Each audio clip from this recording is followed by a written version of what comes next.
पिछले वीडियो में हमने जैसे पढ़ा था V is directly proportional to I, Ohm's law. V is directly proportional to I, Ohm's law के बारे में पढ़ा था। ओम्स लॉ ये कहता है किसी भी कंडक्टर के थ्रू जब करंट को फ्लो कराया जाता है तो उसमें उसका जो करंट जो होता है वो डायरेक्टली प्रोपोर्शनल होता है उसके पोटेंशियल डिफरेंस के। अब हम लोग जो आगे पढ़ने वाले, इससे हम लोग को एक टर्म्स डिराइव हुआ था, रेसिस्टेंस। रेसिस्टेंस के बारे में हम लोग समझते हैं कि यह जो है एक ऐसा टर्म ऐसा प्रॉपर्टी है जिसके द्वारा कोई भी ऑब्जेक्ट अपने अंदर से पास हो रहे चार्ज को अपोज करता है। अब उसके बाद रेसिस्टेंस से हम लोग पढ़ते हैं रेसिस्टेंस पर फैक्टर, कौन कौन सा ऐसा फैक्टर है जिस पर कि रेसिस्टेंस डिपेंड करता है। तो पहला फैक्टर था आपको लेंथ, दूसरा फैक्टर था आपका जिस पे डिपेंड करता है वो था एरिया। लेंथ के डायरेक्टली प्रोपोर्शनल होता है रेसिस्टेंस और एरिया के इनवर्सली प्रोपोर्शनल होता है रेसिस्टेंस। रेसिस्टेंस इनवर्सली प्रोपोर्शनल होता है एरिया के। उसके बाद और पढ़े थे हम लोग टेम्परेचर पे डिपेंड करता है, और चौथा चीज पढ़े थे नेचर ऑफ मटेरियल पर।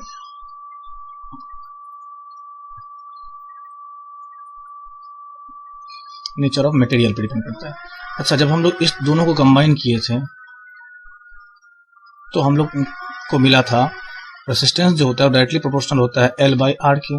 जब हम इसको सॉल्व किए थे तो इसके बाद जाके हमारे पास आया था, जब रेसिस्टेंस को हम लोग हटा मतलब डायरेक्टली प्रोपोर्शनल हटा के इक्विवेलेंट किए थे तो यहाँ पर हम एक कांस्टेंट दिए थे ρ/R।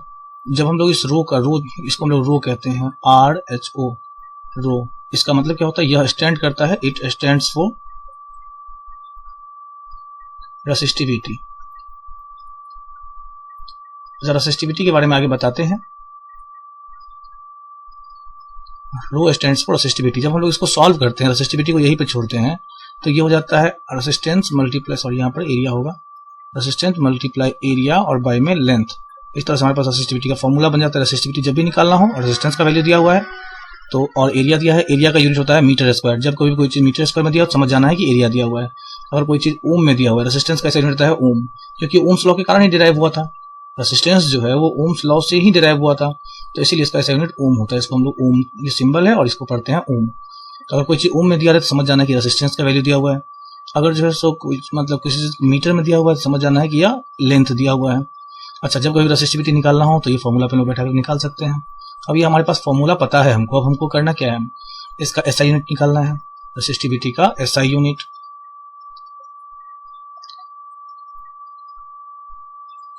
कैसे निकालेंगे, तो रेसिस्टेंस का SI यूनिट होता है ओम, एरिया का SI यूनिट होता है मीटर स्क्वायर और बाय में लेंथ का SI यूनिट होता है मीटर। ये और ये कट गया तो बच क्या गया, ओम मीटर। तो इसका मतलब क्या है कि SI यूनिट जो होता है वो ओम मीटर होता है। इसको हम पढ़ते हैं ओम मीटर। अच्छा, ये SI यूनिट हो गया, यहीं से इसका डेफिनेशन निकल जाता है, इसी जगह से इसका डेफिनेशन निकल जाता है। कैसे निकलता है डेफिनेशन, जरा उसको देख लेते हैं। डेफिनेशन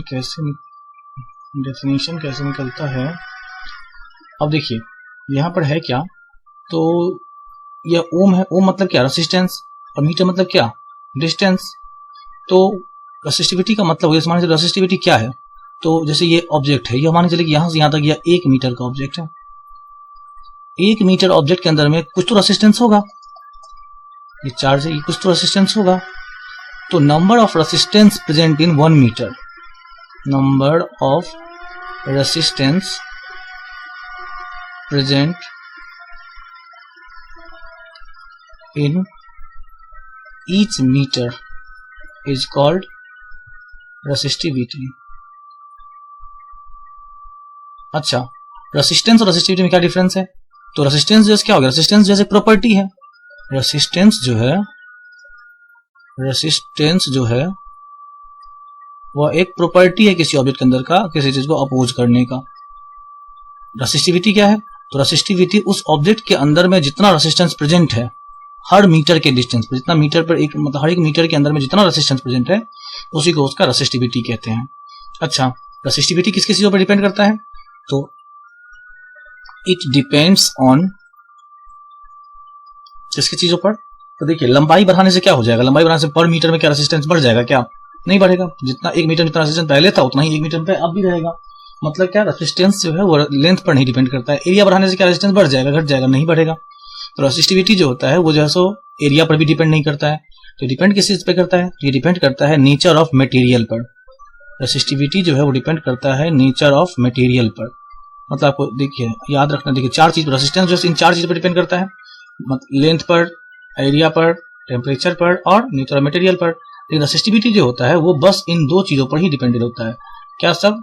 तो एक हो गया आपका नेचर ऑफ मटेरियल और एक हो गया टेम्परेचर। इन दो चीजों पर रेसिस्टिविटी डिपेंड करता है, बाकी इन दोनों पर रेसिस्टिविटी डिपेंड नहीं करता है। चलिए अब आगे बढ़ जाते हैं हम लोग।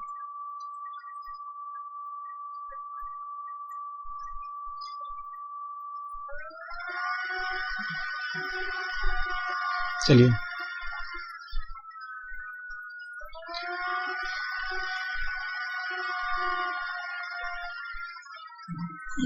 अब आगे देख लेते हैं। रेसिस्टिविटी का ऐसा यूनिट हो गया। अब आ जाते हैं रेसिस्टिविटी किस किस का लो होता है। तो सबसे लोएस्ट रेसिस्टिविटी जो होता है, लोएस्ट रेसिस्टिविटी मतलब पर मीटर सबसे कम रेसिस्टेंस जिसके अंदर होता है वो होता है आपको सिल्वर के अंदर। उसके बाद क्या होता है, उससे ज्यादा होता है किसके पास, उससे जस्ट ज्यादा होता है कॉपर के पास,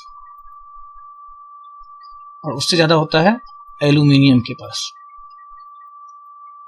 ये तीन जो है सो टॉप थ्री जो है वो लोएस्ट रेसिस्टिविटी है, सबसे कम, उससे ज्यादा और उससे ज्यादा।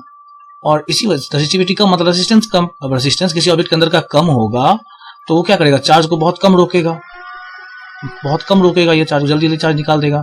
तो इसी वजह से जो है वायर बनाने में सिल्वर का, कॉपर का और एल्यूमिनियम का यूज करते हैं। फिर बोलोगे कि सर सिल्वर का तो यूज करते नहीं है। तो सिल्वर का यूज नहीं करने की पीछे रीजन है कि यह कॉस्टली होता है, बहुत अधिक महंगा होता है। अगर ये सस्ता होता तो सबसे बेस्ट वायर होता सिल्वर का, उससे थोड़ा सा ज्यादा रेसिस्टेंस होता है कॉपर का, लेकिन तब भी कम है तो इसका यूज हम लोग कॉपर का यूज वायर बनाने में कर सकते हैं। चलिए, और एल्यूमिनियम का भी यूज, तो कॉपर एल्यूमिनियम का भी यूज वायर बनाने में इसलिए किया जाता है क्योंकि इसका रेसिस्टिविटी कम होता है। मतलब क्या, इसके पर मीटर में रेसिस्टेंस का नंबर जो होता है वो कम होता है, जिसकी वजह से आसानी से चार्ज को पास करा देता है। अच्छा, अब जो है सबसे अधिक किसका होता है, तो नाइक्रोम देखे होंगे, नाइक्रोम का नाम सुने होंगे, नाइक्रोम देखे भी होंगे आप लोग। आयरन वगैरह का कॉइल जो बनता है वो नाइक्रोम का बनता है।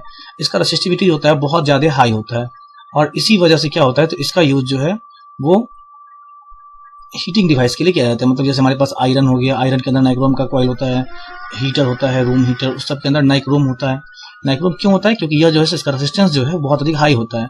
अब आपको पता है कि करंट का एक प्रॉपर्टी होता है, किसी कोई भी ऑब्जेक्ट जितने देर तक करंट को रोक के रखेगा, मोबाइल को देखते हैं चार्ज लगाते हैं, थोड़ी देर चार्ज में लगाते हैं तो क्या होता है, मोबाइल गर्म हो जाता है। तो कोई भी ऑब्जेक्ट करंट को जितनी देर तक रोक के रखेगा, करंट उसको चार्ज उसको गर्म कर देगा। हम लोग हाथ थोड़ी देर रब कर लिए, हाथ गर्म हो जाता है, क्योंकि क्या हुआ, वहां पे करंट आ गया, उसी करंट के कारण क्या हुआ, तो मेरा हाथ गर्म हो गया। तो उसी प्रकार से यहाँ पर जो है सो करंट जैसे, अब हमको जैसे हीटर में क्या काम है, हीटर में हमको काम है गर्म करना किसी चीज को। तो गर्म करने के लिए क्या चाहिए होगा, हमको जैसे हीट चाहिए होता है। हीट कब होगा, जब जैसे चार्ज रुकेगा। तो जब किसी ऑब्जेक्ट पर चार्ज रुकेगा, तो चार्ज रोकने के लिए हमको चाहिए हाई रेजिस्टेंस, और हाई रेजिस्टेंस के लिए हम लोग नाइक्रोम का यूज करते हैं। चलिए आगे बढ़ जाते हैं। एक टर्म से रियोस्टेट।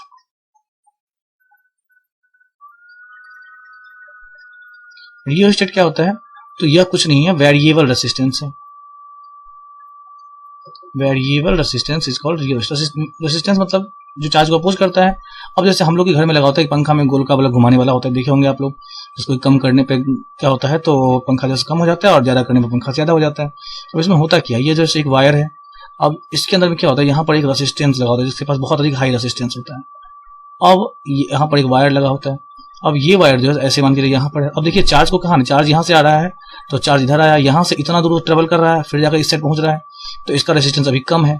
जब हम लोग इसको और इधर घुमा देते हैं, जब चार्ज को यहाँ पर इसको घुमा करके इधर कर देते हैं कम की तरफ, अब देखिए चार्ज को इतना दूर ट्रेवल करके तब आना पड़ेगा, तो इसका रेसिस्टेंस तो हाई होता है, तो इसकी वजह से कुछ चार्ज रुक जाएगा, जिसकी वजह से इधर चार्ज कम जाएगा, और जब चार्ज कम जाएगा तो हमारा जो अप्लायंस जो है सो वो लो मोड में चलेगा।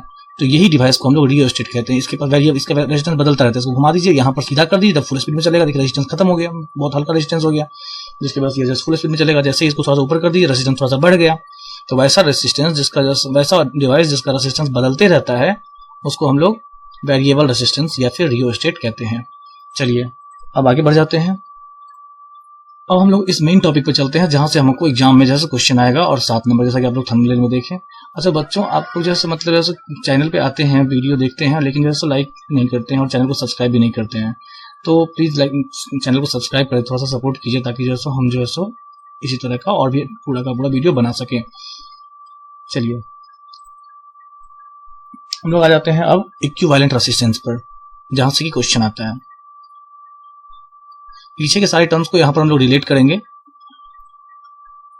ताकि जो है सो आप लोग पीछे से भी समझ सके। इक्विवेलेंट रेजिस्टेंस होता क्या है, तो the value of one resistance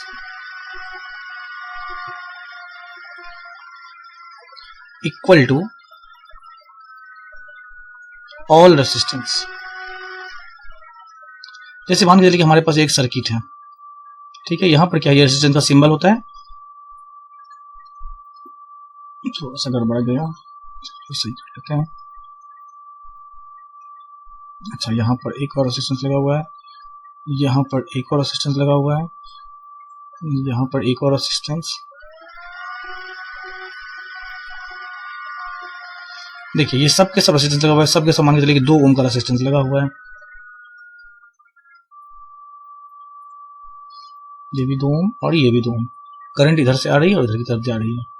अब जैसे मान चले कि इन सारे रेजिस्टेंस का जो है सो इक्वल में, इन सारे रेजिस्टेंस के इक्वल में एक ऐसा रेजिस्टेंस कि जितना, देखिए रेजिस्टेंस का काम क्या होता है, चार्ज को अपोज करना।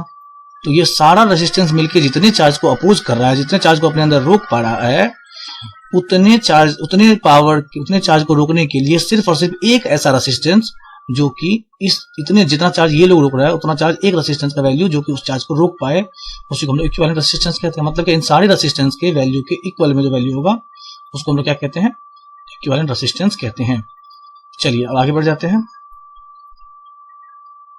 चलिए कैसे अब सवाल आता है यहाँ पर एक और, इक्विवेलेंट रेजिस्टेंस निकालने का जरूरत क्या है, क्यों निकालेंगे हम लोग इक्विवेलेंट रेजिस्टेंस। तो देखिए जनरली होता क्या है, हम लोग जैसे टीवी ठीक करने जाते हैं दुकान वगैरह में, अब टीवी का जो सर्किट बोर्ड होता है वहां पर देखेंगे बहुत सारा रेजिस्टेंस लगा होता है, उसके अंदर में इस टाइप का लाल पीला हरा कलर का जो इस टाइप का लगा होता है, जिसमें 3-3 लेयर बना होता है इस टाइप से। यह जो है आपका क्या होता है, रेजिस्टेंस होता है, यह एक रेजिस्टेंस होता है, लाल पीला हरा कलर का लाइनिंग बना होता है। अच्छा, रेजिस्टेंस के ऊपर में जो होता है, देखिए रेजिस्टेंस को 2 प्रकार से क्लासिफाई किया गया। रेजिस्टेंस एक हो गया आपका नेचुरल रेजिस्टेंस, जो कि हर एक ऑब्जेक्ट के अंदर होता है। नेचुरल मतलब कि हमारे अंदर भी रेजिस्टेंस है, हम भी क्या करेंगे, चार्ज को रोकेंगे, सब के सब रोकता है। अच्छा, एक सिनेमा में देखा गया था कि एक आदमी को करंट लग गया था, उससे सटा हुआ दूसरा आदमी गया, उसको भी करंट लग गया, तीसरा आदमी गया, उसको भी करंट लग गया, वो भी सट गया उसके साथ, चौथा गया, चौथा के भी पास सट गया, पांचवा गया, पांचवा भी सट गया। तो लेकिन दोस्तों रियल लाइफ में ऐसा पॉसिबल नहीं है, सिर्फ सिनेमा में ही पॉसिबल होता है। क्योंकि देखिए यहाँ पर जैसे ये ऑब्जेक्ट सटा, इसके चार्ज के थ्रू चार्ज इसके अंदर आ गया, अब जैसे यह जो है इस ऑब्जेक्ट में, इसके ऑब्जेक्ट के पास कुछ तो रेजिस्टेंस होगा, तो यह अपने अंदर कुछ तो चार्ज को अपोज करेगा। तो फिर जैसे आगे जो है जब ऑब्जेक्ट पे चार्ज ट्रेवल करेगा तो अगला ऑब्जेक्ट को थोड़ा सा कम चार्ज उसके अंदर आएगा। मान के चलिए ये भी सट गया, तो कुछ दूर जाने के बाद क्या होगा, चार्ज जो है 3 ऑब्जेक्ट सटा है, उसके बाद लेकिन क्या होगा, तो चार्ज तो खत्म हो जाएगा, चार्ज खत्म हो जाएगा, उसके बाद आगे वाला ऑब्जेक्ट को जो हल्का सा झटका भी नहीं लगेगा, नॉर्मल की तरह बिहेव होगा उसको। क्यों? क्योंकि जैसे चार्ज तो रुक रहा है, हर ऑब्जेक्ट के अंदर रेजिस्टेंस है, जिसकी वजह से चार्ज जो है रुक रहा है। अच्छा, रेजिस्टेंस से मेरा अब फिर से मतलब है, एक बार फिर से बता दें रेजिस्टेंस क्या है। तो किसी भी कंडक्टर के अंदर में जो फ्री इलेक्ट्रॉन्स होता है ना, जिसकी वजह से चार्ज पास करता है, उसी को रेजिस्टेंस कहते हैं। वही बार बार टकरा करके क्या करता है, तो चार्ज को अपोज करता है, उसकी स्पीड को स्लो कर देता है। तो यह जो है सो पॉसिबल नहीं है ये घटना। चलिए, तो रेजिस्टेंस 2 नेचुरल हो गया, जिसको कि हर आदमी के अंदर होता है, एक हो गया आर्टिफिशियल। आर्टिफिशियल क्या होता है, तो हम लोग जैसे लैब में बनाते हैं, जैसे मान के चलिए हमारे पास एक यह डिवाइस है, यह ए एक डिवाइस है और यह एक बी डिवाइस है। अब हमको ए से बी की तरफ चाहिए हमको 6 एम्पियर का करंट। अब हमारे पास क्या है, तो हमारे पास जो है सो मतलब इस यहाँ पर ए के पास जो करंट आ रहा है वो आ रहा है 12 एम्पियर का करंट, और बी को चाहिए 6 एम्पियर का करंट। तो अब ये क्या करेगा, इसके अंदर जो करंट जो है सो क्या है, फ्लो ऑफ चार्ज है, तो चार्ज को रोकना पड़ेगा कि नहीं रोकना पड़ेगा। और इसके लिए हम लोग को करना क्या पड़ेगा, तो यहाँ पर रेजिस्टेंस लगाना पड़ेगा, ताकि क्या हो जाए, तो ये रेजिस्टेंस जो क्या करे, इस चार्ज को रोक ले। अच्छा, ये जो है रेजिस्टेंस जो है सो कार्बन का बनता है, कार्बन जो होता है गुड कंडक्टर ऑफ इलेक्ट्रिसिटी होता है, तो रेजिस्टेंस कार्बन का बनता है। चलिए, अब जैसे क्या करेगा, चार्ज को रोकेगा, ताकि जैसे चार्ज रुकेगा तब ना इस साइड जैसे करंट कम आएगा, तो इसीलिए हम लोग रेजिस्टेंस लगाते हैं। अब आ जाते हैं हम लोग, तो यह आर्टिफिशियल रेजिस्टेंस है जो कि लगा हुआ है इसके अंदर में। अब यहां पर सवाल एक आया हुआ था कि इक्विवेलेंट रेजिस्टेंस का निकालना क्यों जरूरी है, इक्विवेलेंट रेजिस्टेंस का निकालना क्यों जरूरी है। चलिए देख लेते हैं इक्विवेलेंट रेजिस्टेंस क्यों जरूरी है।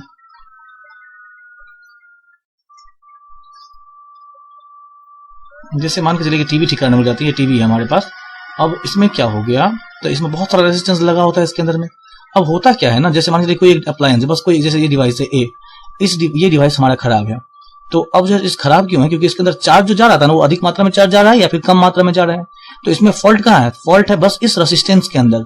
तो अब जैसे ये क्या करता है, टीवी दुकानदार क्या करता है, अगर उसको मान लीजिए चेक किया हुआ अमीटर से चेक करता है कि यहाँ उसको पता होता है कि यहाँ पर कितना करंट आना चाहिए, तो क्या करता है यहाँ से यहाँ तक का अमीटर से वो चेक करता है ताकि जैसे पता कर सके वो कितना करंट आ रहा है। अगर देखता है कि यहाँ पर करंट कम आ रहा है तो समझ जाता है कि इसी में से कोई एक रेजिस्टेंस जो है खराब है। अच्छा टीवी के अंदर या सर्किट बोर्ड के अंदर R1 R2 ऐसे करके लिखा होगा, R29 R30 इस टाइप से लिखा होता है, तो समझ जाना है कि वही रेजिस्टेंस का वैल्यू दिया हुआ है।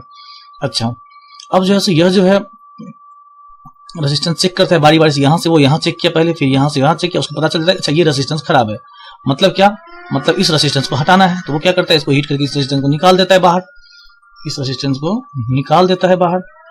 चलिए रेजिस्टेंस निकल गया। अब जो है वो क्या करता है, अब जो है वो चेक करता है अपने पास है वो उतने पावर का रेजिस्टेंस या नहीं। अच्छा पावर कैसे, हर एक रेजिस्टेंस पर जो है ना लिखा होता है ये 2 ओम या 3 ओम का रेजिस्टेंस है, लेकिन जो है वो जब मान के चलिए कि मतलब जैसे बहुत दिनों के बाद क्या होता है वो मिट जाता है ये लिखा हुआ, तो दुकानदार जो है ये जो कलर जो क्या होता है ना, इस कलर के माध्यम से रेजिस्टेंस का वैल्यू निकाला जाता है, इससे पता क्या जाता है कि वो कितने ओम का रेजिस्टेंस है। तो क्या दुकान वाला जैसे इतना सारा पढ़ा होगा क्या, तो नहीं, वो जैसे क्या करता है इस रंगों को मिलाता है कि हाँ इस सब सारा रंग मिल रहा है, तो इस तरह से वो जैसे रेजिस्टेंस निकाल करके लगा देता है। चलिए अब आगे बढ़ जाते हैं। तो अब वो क्या करता है, जब उसके पास रेजिस्टेंस नहीं होता है उस पावर का, तो फिर वो क्या करता है, वो जैसे इन सारे रेजिस्टेंस को जैसे क्या करता है, इस सारे रेजिस्टेंस का इक्विवेलेंट में एक रेजिस्टेंस निकालता है, उसको लगा देता है, हमारा सर्किट काम करने लगता है। तो जितना इस सब मिल के चार्ज अपोज कर रहा था उतना जैसे एक रेजिस्टेंस निकाल दिया, उसको लगा दिया, वो काम करने लगा। तो इसी वजह से हमें इक्विवेलेंट रेजिस्टेंस निकालना जरूरी है। चलिए अब आगे बढ़ जाते हैं। चलिए इक्विवेलेंट रेजिस्टेंस निकालते कैसे हैं, तो रेजिस्टेंस को जोड़ा कैसे जाता है, उससे इक्विवेलेंट रेजिस्टेंस निकालने से पहले समझते हैं रेजिस्टेंस को जोड़ा कैसे जाता है। तो रेजिस्टेंस को जोड़ने का होती है, वो रेजिस्टेंस को हम लोग 2 प्रकार से जोड़ते हैं, रेजिस्टेंस को 2 प्रकार से जोड़ते हैं, combination of resistance, combination of resistance. Combination of resistance 2 प्रकार से होता है, एक होता है सीरीज कॉम्बिनेशन और एक होता है पैरेलल कॉम्बिनेशन। उसी प्रकार से जैसे कि हम लोग जैसे एमीटर को सीरीज में जोड़ते थे और वोल्ट मीटर को पैरेलल में जोड़ते थे, लेकिन होता क्या वो समझिए जरा, सिंपल से भाषा में समझिए। जब कभी भी फर्स्ट रेजिस्टेंस का मान लीजिए 2 या 3 रेजिस्टेंस है, तो फर्स्ट रेजिस्टेंस का ध्यान से समझिएगा बच्चों, क्योंकि जैसे यहाँ से न्यूमेरिकल्स बहुत सारा आता है और इसी को समझना है ताकि जैसे हमारा 7 का 7 नंबर इलेक्ट्रिसिटी में गलती नहीं हो। चलिए फर्स्ट रेजिस्टेंस का लास्ट एंड, ठीक है, फर्स्ट रेजिस्टेंस का लास्ट एंड सेकेंड रेजिस्टेंस के फर्स्ट एंड से जुड़ा हुआ हो। फर्स्ट मान लीजिए रेजिस्टेंस नंबर 1 है, पहला रेजिस्टेंस का लास्ट एंड दूसरे रेजिस्टेंस के फर्स्ट एंड से जुड़ा हुआ हो। रेजिस्टेंस नंबर 2 है, इसका फर्स्ट एंड से जुड़ा हुआ हो। अच्छा दूसरे रेजिस्टेंस का लास्ट एंड तीसरे रेजिस्टेंस के फर्स्ट एंड से जुड़ा हो, देखिए फर्स्ट एंड ये है, ये सेकेंड एंड है, तो ये जुड़ा हुआ हो। तो जब कभी भी इस टाइप का ग्रुपिंग होगा तो इस ग्रुपिंग को हम लोग क्या कहते हैं, सीरीज ग्रुपिंग कहते हैं। ये हमारा सीरीज ग्रुपिंग है। अच्छा समझने के लिए डिफिनेशन जब भी आपको लिखना होगा, अगर लिखना होगा सीरीज ग्रुपिंग क्या होता है, तो वैसा अरेंजमेंट जब फर्स्ट रेजिस्टेंस का लास्ट एंड दूसरे रेजिस्टेंस के फर्स्ट एंड से, दूसरे रेजिस्टेंस का लास्ट एंड तीसरे रेजिस्टेंस के फर्स्ट एंड से जुड़ा हुआ हो, तो उसे हम लोग सीरीज ग्रुपिंग कहते हैं। अच्छा पैरेलल में क्या होता है वो समझिए जरा। पैरेलल में क्या होता है, जब कभी भी हर एक रेजिस्टेंस का फर्स्ट एंड और हर एक रेजिस्टेंस का सेकेंड एंड एक दूसरे से कनेक्टेड हो, मतलब क्या फर्स्ट एंड सारा एक साथ कनेक्टेड है और सेकेंड एंड सारा एक साथ कनेक्टेड है, तो इस प्रकार की ग्रुपिंग को हम लोग पैरेलल ग्रुपिंग कहते हैं।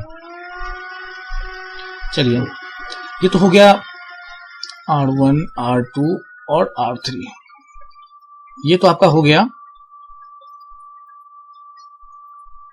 ये आपका हो गया रेसिस्टेंस को जो है मतलब कि डिफिनेशन है, ताकि उस एग्जाम में पूछे पैरेलल ग्रुपिंग तो कैसे लिखेंगे। अब आते हैं समझने के लिए। तो समझने का तरीका ये है, जब कभी भी जैसे मान के लिए वैसा ग्रुपिंग जब हर एक रेसिस्टेंस को प्लस और माइनस एक साथ नहीं मिल रहा हो। देखिए जरा इस रेसिस्टेंस को देखिए, हम लोग जब R1 का बात करते हैं तो R1 के अंदर में देखिए यहाँ पर माइनस तो इधर से मिल रहा है, इसको माइनस इसको मिल रहा है, लेकिन प्लस के लिए कहाँ मिल रहा है, प्लस के लिए इसको इतना घूम करके तब जाके चार्ज इसके पास पहुंच रहा है। ठीक है, इसको देखिए, इसको तो ना माइनस मिल रहा है और ना प्लस मिल रहा है डायरेक्ट, इसको भी क्या है प्लस तो मिल रहा है लेकिन माइनस इतना घूम करके तब आकर के मिल रहा है। तो वैसा ग्रुपिंग जब प्लस और माइनस किसी भी रेजिस्टेंस को साथ साथ नहीं मिले, ये समझने का तरीका है ताकि समझ सके कि सीरीज में है कि पैरेलल में है। जब प्लस और माइनस एक साथ नहीं मिले तो समझ जाना है कि वो क्या है, सीरीज ग्रुपिंग है। अच्छा जब कभी भी जैसे वैसे यहाँ पर देखिए इस सारे रेजिस्टेंस देखिए, इसको देखिए प्लस यहाँ से मिल रहा है और माइनस यहाँ से मिल रहा है, इसको देखिए प्लस यहाँ से मिल रहा है माइनस यहाँ से मिल रहा है, इसको देखिए प्लस यहाँ से मिल रहा है और माइनस यहाँ से मिल रहा है। तो वैसा ग्रुपिंग जिसमें कि हर एक रेसिस्टेंस को प्लस और माइनस दोनों साथ साथ मिले, पैरेलल ग्रुपिंग कहलाता है। अगर हम देख रहे हैं कहीं पर भी कोई जटिल सर्किट है जहां पर देख लेंगे कि प्लस इसको भी मिल रहा है, इसको भी मिल रहा है, माइनस इसको भी मिल रहा है, इसको भी मिल रहा है, तो समझ जाएंगे ये पैरेलल ग्रुपिंग है। अगर प्लस इसको मिल रहा है और माइनस इसको इसके थ्रू मिल रहा है तो समझ जाएंगे यह सीरीज ग्रुपिंग है। चलिए समझने के लिए लिखने के लिए लिखना पड़ेगा कि जब कभी पहले रेसिस्टेंस का लास्ट एंड दूसरे के फर्स्ट एंड, दूसरे का लास्ट एंड तीसरे के फर्स्ट एंड से जुड़ा हुआ हो तो उसको हम लोग सीरीज ग्रुपिंग कहते हैं। और जब हर एक रेसिस्टेंस का फर्स्ट एंड एक साथ जुड़ा हुआ हो और हर एक रेसिस्टेंस का सेकंड एंड एक साथ जुड़ा हुआ तो उसको हम लोग पैरेलल ग्रुपिंग कहते हैं। चलिए आगे बढ़ जाते हैं।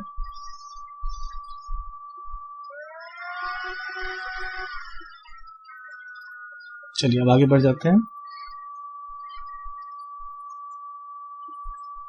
अब जो हम लोग पढ़ने वाले हैं वो फॉर्मूला डिराइव करने वाले हैं रेसिस्टेंस का, ठीक है। इक्विवेलेंट क्यों निकालते हैं तो समझ में आ गया हम लोगों को। अब हम लोग क्या करने वाले हैं, रेसिस्टेंस का फॉर्मूला डिराइव करने वाले हैं। जैसे कि हम लोग आ जाते हैं सीरीज में। सबसे पहले इक्विवेलेंट रेसिस्टेंस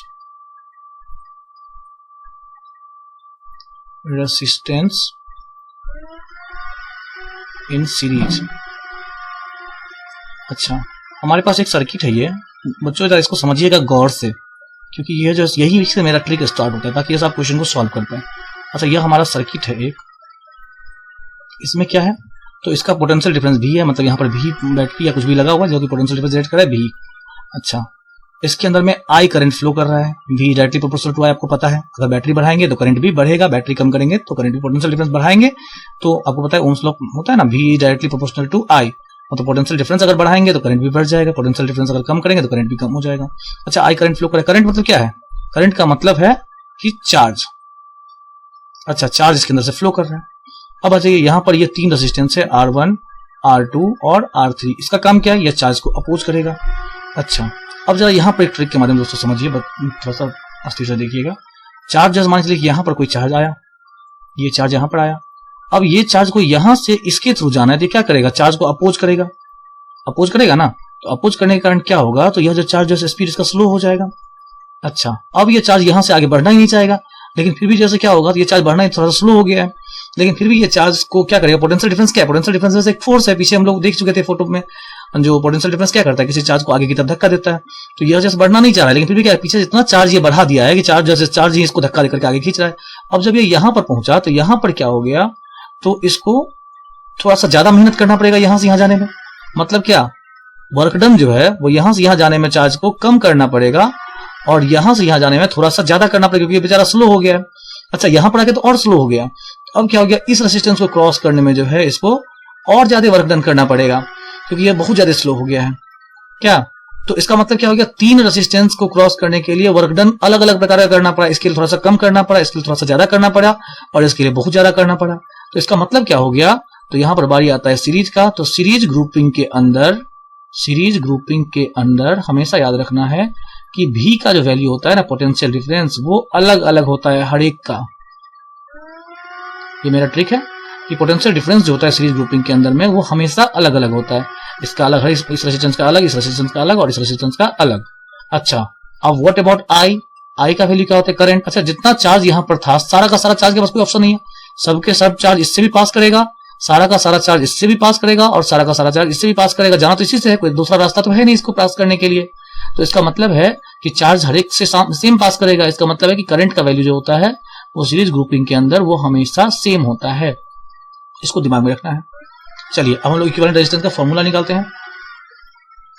अब हम लोग लैंग्वेज लिख देंगे थोड़ा सा कि हाँ ये जो है सो मतलब है, जिससे कि जैसो लैंग्वेज लिख देंगे कि यह भी एक जो सर्किट बना है जिसमें कि R1, R2, R3 तीनों रेजिस्टेंस है जो कि सीरीज के अंदर कनेक्टेड है और इसके थ्रू आई करंट फ्लो कर रहा है और भी इसका पोटेंशियल डिफरेंस है। तो अब देखो भी आपका जैसे हर एक रेजिस्टेंस के लिए भी अलग अलग है, तो जो अलग अलग है उसका वैल्यू हमको निकालेंगे। तो पहले रेजिस्टेंस के लिए पोटेंशियल डिफरेंस V1 जो कि बराबर किसके होगा, ओम्स लॉ के अनुसार से IR1 के। ठीक है, ओम्स लॉ क्या कहता है, V बराबर IR, तो करंट तो सेम ही रहेगा सर में, तो IR1। अच्छा, सेकंड रेजिस्टेंस के लिए क्या हो जाएगा, सेकंड रेजिस्टेंस के लिए V का वैल्यू हो जाएगा V2, यह किसके बराबर होगा, IR2 के। थर्ड रेजिस्टेंस के लिए V3 IR3 के। अच्छा, इस तीनों को जोड़ देंगे तो V1 plus V2 plus V3 ये बराबर क्या हो जाएगा, IR1 plus IR2 plus IR3 के। अब यहाँ पर जैसे किरचॉफ नाम के एक साइंटिस्ट थे, वो जो है सो 2 लॉ बताए थे। पहला लॉ था इनका वोल्टेज लॉ, और दूसरा जो लॉ था इनका वो था करंट लॉ। किरचॉफ का 2 लॉ था, एक हो गया आपका वोल्टेज लॉ और एक हो गया करंट लॉ। अच्छा, किरचॉफ का वोल्टेज लॉ क्या कहता है? किरचॉफ का वोल्टेज लॉ कहता है कि V जो होता है ना वो सारे V के बराबर होगा। मतलब ये जो V है ना, पोटेंशियल डिफरेंस जो है, देखिए पोटेंशियल डिफरेंस जान के यहाँ पर 12 वोल्ट का पोटेंशियल डिफरेंस हो रहा है, तो ये 12 वोल्ट ही पोटेंशियल डिफरेंस, पावर थोड़ी बढ़ जाएगा। ये 12 वोल्ट ही क्या करेगा, यहाँ पर थोड़ा सा कम यूटिलाइज होगा V, यहाँ पर थोड़ा सा ज्यादा यूटिलाइज होगा और यहाँ पर सबसे अधिक मात्रा में यूटिलाइज होगा, और ये सारा V मिल करके यह एक जो है सो पोटेंशियल डिफरेंस बनाएगा। टोटल मिला करके ये वाला 12 वोल्ट, मतलब क्या इसका और इस तीनों का V अगर जोड़ेंगे ना तो ये तीनों का V मिल करके 12 वोल्ट हो जाएगा। अच्छा, तो इसका मतलब कि टोटल V बराबर हो जाएगा V1 plus V2 plus V3। तो इस तीनों को अगर हम जोड़ दिए तो ये क्या हो गया, टोटल V हो गया। टोटल V बराबर I को कॉमन निकाल लेगा हम इसमें से, तो R1 plus R2 plus R3। अब V बराबर आपको पता है ओम्स लॉ से IR होता है, तो IR बराबर I R1 plus R2 plus R3। अब ये I और ये I कट गया, इसका फॉर्मूला क्या बन गया, R बराबर R1 plus R2 plus R3 dot इस तरह आगे जो भी होगा। और इस तरह से क्या हो गया, हमारे पास फॉर्मूला आ गया कि अगर जो है सो सीरीज के अंदर कोई सर्किट है तो उसका इक्विवेलेंट रेजिस्टेंस मतलब एक R का जो वैल्यू होगा वो क्या होगा, तीनों R के सम के बराबर होगा। अच्छा, क्वेश्चन देख लेते हैं। जैसे मान लीजिए हमारे पास ये क्वेश्चन है, यह एक रेजिस्टेंस जो है वो क्या है, ऐसा एक रेजिस्टेंस का एक सीरीज, देखिए 2 ओम ये है, ये भी 2 ओम है और यहाँ पर भी 2 ओम है। ऐसा देखिए जरा, इसको जरा समझते हैं। ये हमारा फर्स्ट रेजिस्टेंस है, इसको जैसे देखिए प्लस तो मिल रहा है इधर से, प्लस तो मिल रहा है इधर से, लेकिन माइनस इसको जैसे इस साइड से नहीं मिल पा रहा है, या जैसे माइनस जो है इतने सारे रेजिस्टेंस को घूम के मिल रहा है। तो इस ग्रुपिंग को हम लोग क्या कहेंगे, सीरीज ग्रुपिंग कहेंगे। मतलब यह जो हमारे पास जो ग्रुपिंग है या एक सीरीज ग्रुपिंग है, क्योंकि पहले रेजिस्टेंस का लास्ट इन दूसरे के पहले से जुड़ा हुआ है, दूसरे का लास्ट इन तीसरे रेजिस्टेंस के पहले इन से जुड़ा हुआ है। तो सीरीज ग्रुपिंग है, और सीरीज ग्रुपिंग में R बराबर होता है आपको R1 plus R2 plus R3। तो इसका मतलब क्या हो गया, 2 plus 2 plus 2 is equal to 6 ohm. मतलब टोटल R का जो वैल्यू हो गया वो 6 ओम। मतलब इस तीनों रेजिस्टेंस को जब भी मन हो आप हटा लीजिए और इसके बदला में आप 6 ओम का रेजिस्टेंस लगा दीजिए, तो यह जो है आपका काम करेगा। जितना काम ये कर रहा है उतना काम ये भी करेगा। चलिए अब आगे बढ़ जाते हैं। अच्छा, अब हम लोग चले जाते हैं इक्विवेलेंट रेजिस्टेंस इन पैरेलल। चलिए पैरेलल में देख लेते हैं, पैरेलल में क्या होता है। ये हो गया आपका पैरेलल ग्रुपिंग। पैरेलल में क्या होता है वो थोड़ा सा देख लेते हैं। अब देखिए पैरेलल में क्या है, तो यह हमारे पास एक सर्किट है, दो ही रेजिस्टेंस के बनाते हैं, आप लोग समझ जाइएगा इससे। अब इसके अंदर भी क्या है, तो V पोटेंशियल डिफरेंस है, इसके अंदर V पोटेंशियल डिफरेंस है, I करंट है, और यह हमारे पास R1 और R2 दो रेजिस्टेंस है। चलिए अब क्या है, यहाँ पर देखिए करंट जो है क्या हो रहा है। अब देखिए दोनों रेजिस्टेंस, ये दोनों को एक ही है, जितना फोर्स इस पे लगाया जाएगा, एक चार्ज को यहां से यहां लाने में जितना फोर्स लगाया जाएगा ना, उतना ही फोर्स इस चार्ज को भी यहां से यहां लाने में लगाया जाएगा। क्योंकि पहला चार्ज दोनों यहाँ पर जो भी चार्ज आगे आएगा उस सबको यहाँ से लाने में इक्वल फोर्स लगाया जाएगा। तो इसीलिए जो है यहाँ पर क्या होता है, तो V का वैल्यू जो होता है ना वो सेम होता है। पैरेलल में हमेशा दिमाग में रखना, ये मैट्रिक कहता है कि V का वैल्यू पोटेंशियल डिफरेंस पैरेलल के अंदर सेम होता है। मतलब जो मेन V होगा वही इस रेजिस्टेंस का भी V होगा, वही इस रेजिस्टेंस का भी V होता है। अच्छा, व्हाट अबाउट करंट। देखिए करंट का क्या है, करंट मतलब चार्ज। अब चार्ज यहाँ से फ्लो हुआ, यहाँ तक तो आया, लेकिन अब यहाँ से आने के बाद क्या हो जाएगा, तो यहाँ पर 2 रास्ता दिखा। मान लीजिए इस रास्ते में सब चार्ज गया और यहाँ पर क्या हो गया, थोड़ा सा जाम हो गया। तो जाम होगा तो क्या होगा, हम लोग भी क्या करते हैं, जाम अगर हो जाता है तो इधर से दूसरे रास्ते से पकड़ के निकल जाते हैं। तो कुछ चार्ज इधर चले आया, कुछ चार्ज इधर चले आया। ये जो चार्ज था यही चार्ज 2 तरह से बट गया। तो इसका मतलब है कि चार्ज का वैल्यू हर एक जगह पर अलग अलग हो गया, यहाँ पर अलग और यहाँ पर अलग। तो इसका मतलब क्या है, तो इसमें जो है करंट का जो वैल्यू होता है वो डिफरेंट होता है। हिस्ट्री को याद रखिए क्योंकि न्यूमेरिकल बनाने में इसका बहुत ज्यादा काम आएगा। अच्छा, लेकिन फिर भी क्या हुआ, किरचॉफ का लॉ कहता है, ये सारा निकला। किरचॉफ का करंट लॉ कहता है कि I जो होता है ना बराबर होता है I1 plus I2 plus I3 इत्यादि के। मतलब टोटल जो करंट होता है वो इसके बराबर होता है। अच्छा, ये जो है निकला, इधर निकलने के बाद फिर से मिल गया। मतलब कि इसका टोटल सर्किट का जो करंट होगा वही करंट जो है इस सबके करंट के जोड़ के बराबर होता है। तो इसका इक्वेशन ऐसा, इसमें अलग क्या होता है, इसमें करंट अलग होता है। तो हम लोग V बराबर IR होता है ओम्स लॉ में, लेकिन I का वैल्यू क्या होता है, V बाई R। तो हम लोग चूंकि करंट अलग है तो करंट का वैल्यू निकालेंगे। तो पहले रेजिस्टेंस के लिए करंट कितना होगा, I1 बराबर V बाई R1।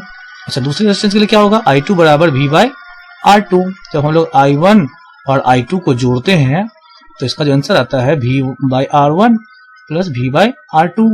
ये तो टोटल I हो गया। अच्छा, I बराबर क्या होता है? V बाय R होता है। I बराबर V बाय R,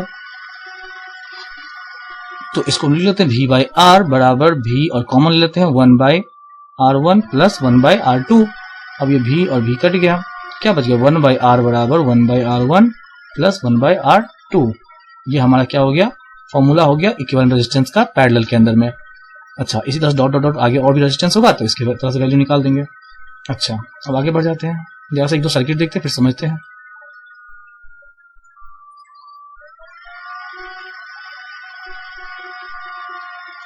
सारा रेजिस्टेंस यहाँ पर क्या लगा हुआ है?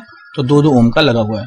अब आपसे क्वेश्चन क्या कहेगा कि इस सर्किट में क्या कीजिए, तो आप जो है सो इक्विवेलेंट रेजिस्टेंस निकालिए। इसका मतलब कि इन चारों रेजिस्टेंस के बदला में एक ऐसी रेजिस्टेंस का वैल्यू निकालिए जो कि इन सबों के सम के मतलब सबों के पावर के बराबर है। तो देखते हैं हम यहाँ पर सबसे पहले करना क्या है, जो आपको डिस्टर्ब कर रहा है ना, पीछे से सबसे लास्ट से आप छांटना शुरू करना है। मतलब कि आपको कभी भी जैसे बीच से या आगे से नहीं बढ़ना है, आप सीधा ये सबसे लास्ट में देखिए, एक रेजिस्टेंस ये है, एक रेजिस्टेंस ये है। मतलब अगर हम इसको छोड़ दें, इसको समझ लें कि इधर से तो जा रहा है, इसको डिस्टर्ब नहीं करना है, या एक सर्किट हमारा कंप्लीट है। तो इस सर्किट को डिस्टर्ब नहीं करेंगे, तो यहाँ पर बच क्या रहा है? एक ये वाला लाइन बच रहा है, ऐसे यहाँ से यहाँ तक। हम क्या करते हैं, इसी को हटाते हैं सबसे पहले। तो देखिए इस पहले रेजिस्टेंस का लास्ट एंड दूसरे रेजिस्टेंस के पहले से जुड़ा हुआ है, दूसरे का लास्ट एंड तीसरे के पहले एंड से जुड़ा हुआ है। तो ये हमारा सीरीज ग्रुपिंग है, और सीरीज ग्रुपिंग में R बराबर क्या होता है? R1 plus R2 plus R3। तो इसका जो वैल्यू हो गया कितना हो गया? वो हो गया हमारे पास 2 plus 2 plus 2 is equal to 6 ohm. अच्छा, अब जो है क्या है, अब हम इसको हटा देते हैं, क्योंकि इन सारे रेजिस्टेंस के बदले हम एक 6 ओम का रेजिस्टेंस लगा देंगे तो काम चल जाएगा। अब हमारे पास नया सर्किट कैसा बन गया वो देखिए, इसको हटा दिया इधर से, और यहाँ पर क्या हुआ? एक रेजिस्टेंस हम जोड़ दिया 6 ओम का, और यहाँ पर पहले से 2 ओम लगा हुआ था। अब देखिए अब क्या हो गया, तो अब जो है देखिए इस रेजिस्टेंस को भी प्लस इधर से मिल रहा है और माइनस इधर से मिल रहा है। अच्छा, इस रेजिस्टेंस को भी प्लस इधर से मिल रहा है और माइनस इधर से मिल रहा है।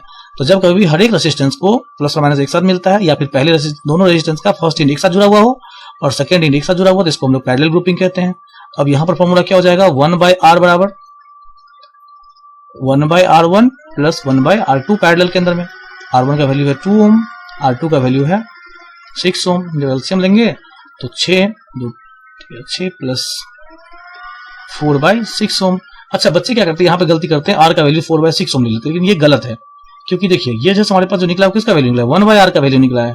अगर जब R का वैल्यू निकालना है तो R बराबर क्या हो जाएगा? 6 बाय 4 ओम हो जाएगा। तो इस तरह से हमारे पास इक्विवेलेंट रेजिस्टेंस निकल गया। अच्छा, कुछ और सर्किट देख लेते हैं, उससे समझते हैं कि इक्विवेलेंट रेजिस्टेंस कैसे निकलता है। चलिए, जैसे हमारे पास ये पहला सर्किट क्वेश्चन है, इसमें देखिए यहाँ पर जैसा कि आप देख पा रहे हैं, यहाँ पर एक जो है 5 ओम का रेजिस्टेंस लगा हुआ है, एक 10 ओम का लगा हुआ है, एक 30 ओम का लगा हुआ है। ऐसा देख रहे हैं कि यहाँ पर जैसे क्या हो रहा है, तो तीनों के तीनों सर्किट का फर्स्ट एंड जैसे एक साथ कनेक्टेड है और लास्ट एंड एक साथ कनेक्टेड है। तो ये हमारा कैसा ग्रुपिंग है? पैरेलल ग्रुपिंग है। और पैरेलल ग्रुपिंग के अंदर यहाँ पर देख रहे हैं कि 6 वोल्ट का पोटेंशियल डिफरेंस का बैटरी लगा हुआ है। यहाँ पे आपसे क्वेश्चन क्या पूछेगा कि इस एमीटर के अंदर में जो है ना, क्वेश्चन देखिए क्वेश्चन क्या पूछेगा, तो यह जो एमीटर है, इस एमीटर के अंदर में, एमीटर हमेशा सीरीज में जुड़ता है, देख रहे हैं आप सीरीज में जुड़ा हुआ है, कहेगा इस एमीटर के अंदर में कितना जो है करंट, मतलब ये I का वैल्यू कितना शो करेगा। अच्छा, इस पूरे सर्किट के अंदर में जितना करंट होगा वही ना यहाँ पर शो करेगा।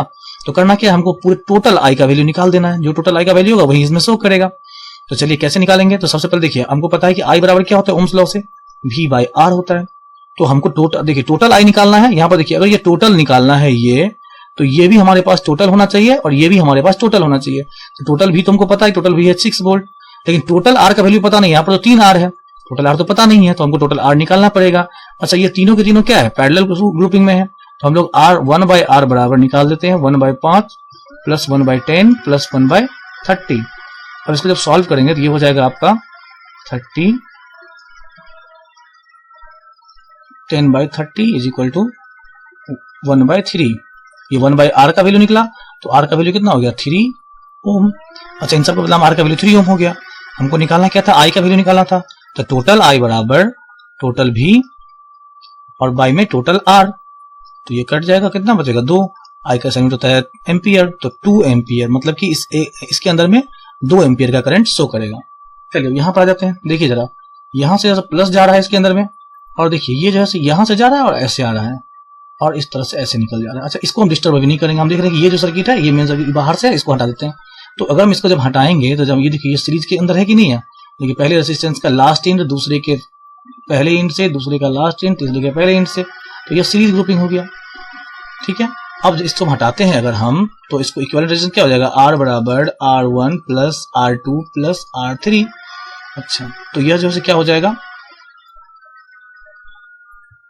30 ओम। अब देखिए मेरा सर्किट कैसा हो गया, यहाँ पर पहले 10 ओम लगा हुआ था, यहाँ पर हम लोग क्या किए 30 ओम का रेजिस्टेंस और लगा दिए। 30 ओम इधर है और इधर 10 ओम। अब देखिए मेरा सर्किट क्या हो गया, अब ये पैरेलल हो गया, तो 1/10 प्लस 1/30, तो ये क्या हो गया 30 और 3 प्लस 1 4/30।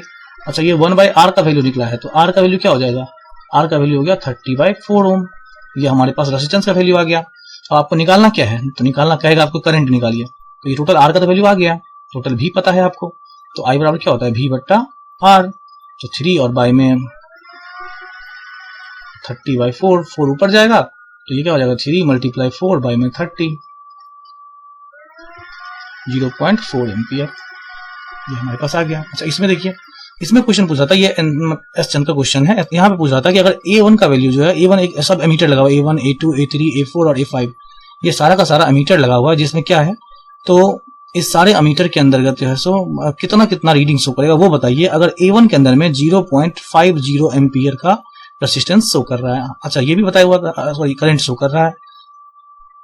अच्छा, ये भी बताया हुआ था कि ये दोनों बल्ब लगा हुआ है, इस दोनों बल्ब का जो है ना रेजिस्टेंस इक्वल है, तो जितना रेजिस्टेंस इसके पास है उतना ही रेजिस्टेंस इसके पास भी है। चलिए इसको देखिए कैसे बनाएंगे।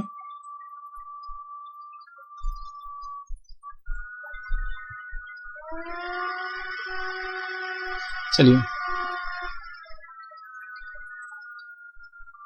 हम लोग करेंगे क्या, तो देखिए इसके पास 0.5 एम्पियर यहाँ पर शो कर रहा है, यहाँ पर शो कर रहा है 0.5 एम्पियर। अच्छा, मान लेते हैं कि इसका जो है ना x ओम रेजिस्टेंस है, ये भी x ओम हो जाएगा, तो R1 बराबर भी x ओम और R2 बराबर भी हमारे पास हो जाएगा x ओम। अच्छा, तो अब जैसे हमारे पास ये कैसा ग्रुपिंग देखिए जरा, इसका जैसे प्लस इधर से कनेक्टेड है, माइनस इधर से, देखिए दोनों रेजिस्टेंस का एक साइड वाला एंड एक साइड से जुड़ा हुआ है, दूसरे साइड वाला एंड दूसरे साइड से जुड़ा हुआ है, तो मतलब ये पैरेलल ग्रुपिंग हो गया। तो 1/R बराबर हो जाएगा 1/R1 प्लस 1/R2। इसका वैल्यू कितना हो जाएगा, 1/R का वैल्यू हो जाएगा 2/x, और इस तरह से R का वैल्यू कितना हो जाएगा x/2। R निकल गया, हमको टोटल R का वैल्यू निकल गया। अब टोटल हमारे पास I भी दिया हुआ है, तो हम पहले टोटल V निकाल लेते हैं। तो V बराबर क्या होता है IR, तो I हमारे पास है 0.5 एम्पियर और मल्टीप्लाई रेजिस्टेंस का वैल्यू है x/2। इस तरह से क्या होगा 0.25x, ये हमारे पास V का वैल्यू हो गया। अच्छा, आपको पता है कि ये जो कैसा ग्रुपिंग है, पैरेलल ग्रुपिंग है, तो पैरेलल ग्रुपिंग के अंदर V का वैल्यू तो सेम होता है, तो इसका मतलब क्या है कि इसके लिए भी जो यहाँ पर तो हमको टोटल निकल गया है 0.25x V का वैल्यू, तो इसका मतलब ये है कि यहाँ पर भी क्या होगा, तो 0.25x होगा V का वैल्यू, और इसके लिए भी V का वैल्यू 0.25x होगा। अच्छा, अब हमको यहाँ पर रीडिंग पता करना है, इस एमीटर के अंदर कितना रीडिंग होगा, मतलब हमको क्या निकालना है, I का वैल्यू निकालना है। तो I2 बराबर, I2 कितना निकलेगा, I2 बराबर जैसे हमको पता है, यहाँ पर V का वैल्यू पता है, I बराबर क्या होता है V/R होता है, तो V2/R2। तो V2 कितना है, V का वैल्यू कितना है हमारे पास, V का वैल्यू है 0.25x, और जो है सो R का वैल्यू कितना है x है, कट जाएगा, तो ये हो जाएगा 0.25 एम्पियर। तो मतलब A2 और A3 दोनों में 0.25 एम्पियर शो करेगा, और सिमिलरली इधर भी जो है 0.25 और इधर भी 0.25 शो करेगा, क्योंकि वैल्यू तो बराबर है, इसलिए शो करेगा। चलिए यहाँ पर इक्विवेलेंट रेजिस्टेंस निकालना है, तो पहले लोग इसको हटा देंगे, ये भी एसएन का क्वेश्चन है। तो 20 + 10 + 20, क्योंकि ये सीरीज के अंदर है, तो ये हो जाएगा तुम आपको 50 ओम। अच्छा, इसको हटा करके यहाँ पर क्या कर दिया हम लोग, एक 50 ओम का रेजिस्टेंस लगा दिया। और देखिए 50 ओम और ये 30 ओम, ये हमारा हो गया आपको पैरेलल ग्रुपिंग, तो 1/30 प्लस 1/50 से सॉल्व कर दिए, तो ये हो गया आपका 150, और ये हो गया 5 और प्लस ये हो गया 1,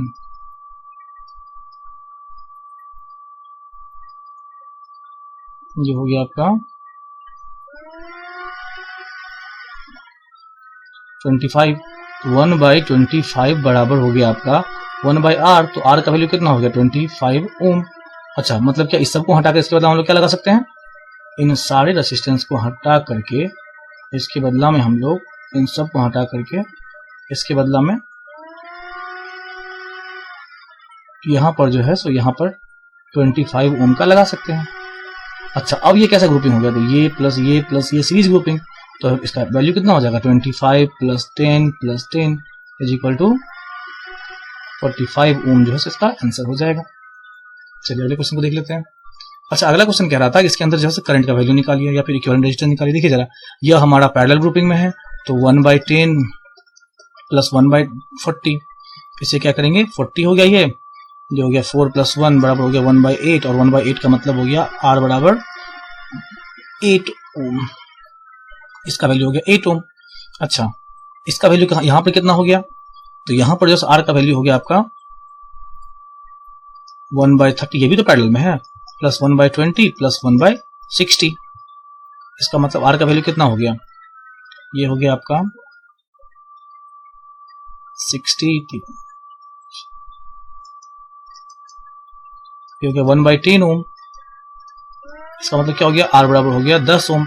अच्छा, जब हम इसको हटाएंगे तो यहाँ पर हो गया हमारे पास 8 ओम का रेजिस्टेंस, और यहाँ पर हो गया हमारे पास 10 ओम का रेजिस्टेंस। अच्छा, टोटल रेजिस्टेंस हमारे पास कितना आ गया, अब देखिए फिर तो सीरीज में आ गया, तो 8 + 10 बराबर 18 ओम इसका जो इक्विवेलेंट रेजिस्टेंस होगा। अच्छा, आपसे कहेगा क्या करंट का वैल्यू बताइए सर्किट के अंदर में, टोटल करंट बताइए।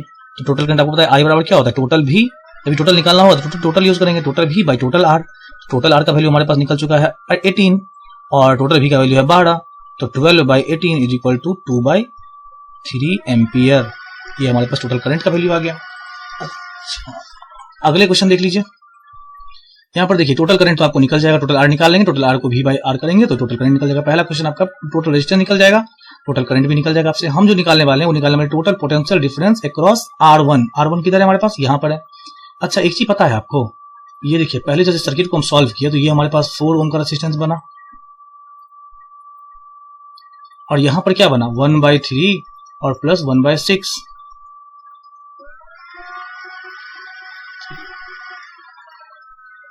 1/2 बराबर 1/R, तो R का वैल्यू हमारे पास आ गया 2 ओम।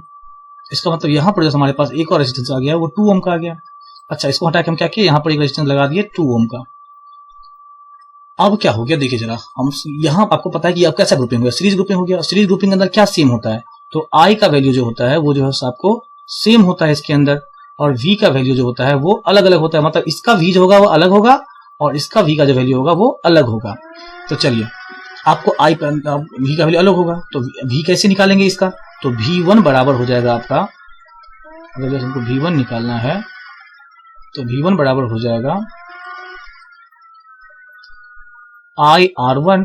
अच्छा, I तो सेम होता है, अब I तुमको पता ही नहीं। अच्छा, I तो पता चल चुका है ना, इस सेकंड क्वेश्चन से हम क्या किए हैं, I टोटल निकाल चुके हैं, तो हम I का वैल्यू डाल देंगे और R1 का वैल्यू डाल देंगे। R हमारे पास है 4 ओम, तो इससे क्या हो जाएगा, हमको इसका भी निकल जाएगा। अच्छा, दूसरी बात आप कहेगा आपसे कि इसका भी बताइए 2 ओम, इसका कहेगा इस 3 ओम वाले या 6 ओम वाले का भी बताइए, तो 3 ओम हो या 6 ओम हो, दोनों क्या जो है V का वैल्यू इक्वल होगा क्योंकि दोनों पैरेलल में है। अच्छा, यहाँ पर जितना जो है V यूज हो चुका है उसके बाद जो भी V बच गया वो यहाँ पर हो जाएगा, तो उतना भी हो गया और उतना ही भी इसका भी होगा और उतना ही भी इसका भी, क्योंकि पैरेलल में V का वैल्यू सेम होता है। चलिए अगले क्वेश्चन को देख लेते हैं।